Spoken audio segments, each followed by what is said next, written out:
ഞാൻ നിന്നോട് സാക്ഷീകരിക്കും. ദൈവമായ ഞാൻ നിന്റെ ദൈവമാകുന്നു. നിന്റെ ഹനനയാഗങ്ങളെക്കുറിച്ച് ഞാൻ നിന്നെ ശാസിക്കുന്നില്ല. നിന്റെ ഹോമയാഗങ്ങൾ എപ്പോഴും എൻ്റെ മുമ്പാകെ ഇരിക്കുന്നു.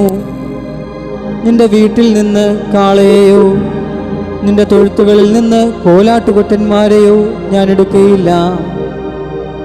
കാട്ടിലെ സകല മൃഗവും പർവ്വതങ്ങളിലെ 1000 ജന്തുക്കളും എനിക്കുള്ളവയാകുന്നു.